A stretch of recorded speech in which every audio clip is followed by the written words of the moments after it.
நாங்க அமெரிக்கர்களாக இருக்க விரும்பல. ட்ரம்புக்கு நச்சு ரிப்ளை கொடுத்த கிரீன்லாந்து.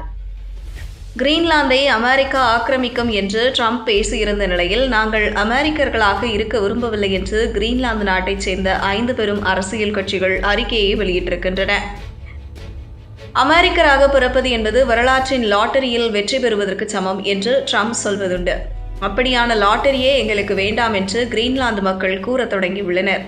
இங்கு மொத்த மக்கள் தொகையே வெறும் 57,000 தான். சென்னையின் டி நகர் ஏரியாவில் வசிக்கும் மக்கள் கூட இதைவிட அதிகமாக இருப்பார். இப்படி அரசியல் முக்கியம் இல்லாத இந்த நாட்டை கைப்பற்றியே தீருவேன் என ட்ரம்ப் அடம் பிடிக்கிறார். காரணம் இங்குள்ள இயற்கை வளங்கள் தான்.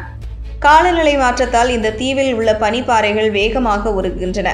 எனவே புதிய புதிய கனிமங்கள் கண்டுபிடிக்கப்படுகின்றன.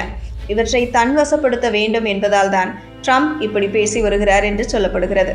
இந்த நிலையில் இதற்கு அந்த நாட்டு மக்களிடையே கடும் எதிர்ப்பு எழுந்திருக்கிறது. கிரீன்லாந்தின் எதிர்காலத்தை அதன் மக்களால் மட்டுமே தீர்மானிக்கப்பட வேண்டும் என இந்த தலைவர்கள் ஒருமித்த குரலில் வலியுறுத்தியுள்ளனர். நாங்கள் அமெரிக்கர்களாகவோ டென்மார்க்கியர்களாகவோ இருக்க விரும்பவில்லை, கிரீன்லாந்து வாசிகளாக மட்டுமே இருக்க விரும்புகிறோம் என அந்த அறிக்கை திட்டவட்டமாக கூறுகிறது. எங்கள் நாடு குறித்து அமெரிக்காவின் அலட்சிய போக்கை முடிவுக்கு கொண்டு வர வேண்டும் என கிரீன்லாந்து கட்சிகள் கேட்டுக்கொண்டன. கிரீன்லாந்தின் நிலை தொடர்பான முடிவுகள் அதன் மக்களிடமே இருக்க வேண்டும் என்பதையும் அவை வலியுறுத்தின. கிரீன்லாந்தின் எதிர்காலத்தை கிரீன்லாந்து மக்களே முடிவு செய்ய வேண்டும் என கூறியுள்ளனர். முன்னதாக இன்று காலை மக்கள் விரும்பினாலும் விரும்பாவிட்டாலும் கிரீன்லாந்தை கைப்பற்ற நாங்கள் ஏதாவது செய்வோம்.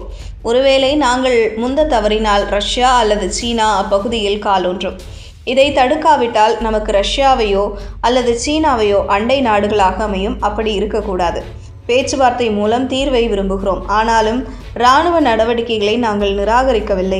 நான் ஒப்பந்தத்தை எளிதான வழியில் செய்ய விரும்புகிறேன். ஆனால் அது எளிதாக நடக்காவிட்டால் கடினமான வழியில் செய்வோம் என்று ட்ரம்ப் கூறியிருந்தார்.